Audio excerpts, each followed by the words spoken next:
Ce sont les conteurs qui transmettent tout ce qui est digne d'intérêt.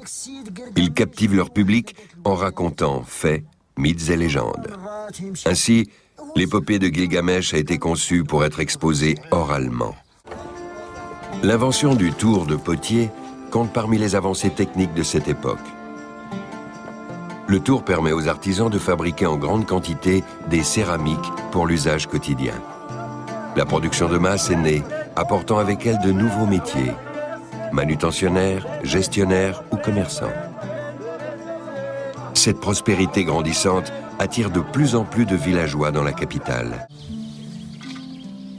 Pour sécuriser leur transport de marchandises, les commerçants élaborent un système toujours en vigueur aujourd'hui. Le principe en est simple. L'expéditeur place sa marchandise dans un pot et le ferme avec un couvercle en tissu. Puis, il scelle le tout avec de l'argile pour protéger son bien de la saleté et du vol.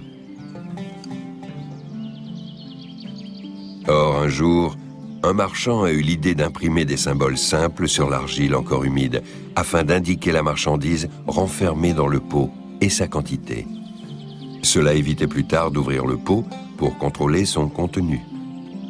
Parallèlement, les Sumériens dressent des listes pour garder une trace des produits échangés. Cette forme primitive de comptabilité contribuera largement au développement de l'écriture. Des sceaux cylindriques étaient taillés dans la pierre et finement gravés d'un bas-relief en négatif. Lors du passage d'un contrat ou pour identifier des marchandises, ils étaient roulés dans l'argile. Cette empreinte scellait les transactions.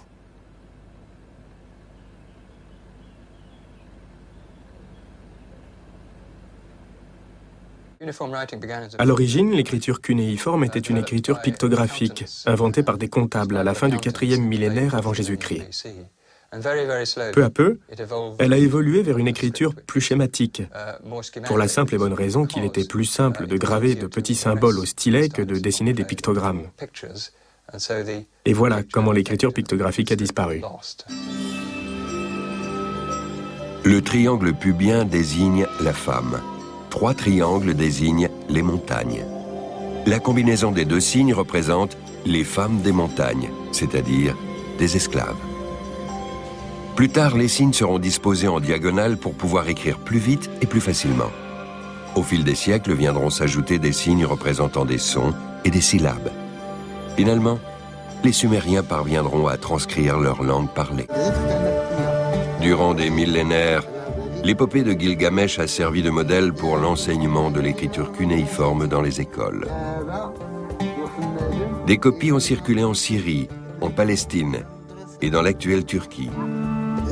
La légende du souverain repenti s'est transmise de génération en génération. Ce n'est qu'avec l'apparition d'alphabets plus simples que l'épopée de Gilgamesh tombera dans l'oubli.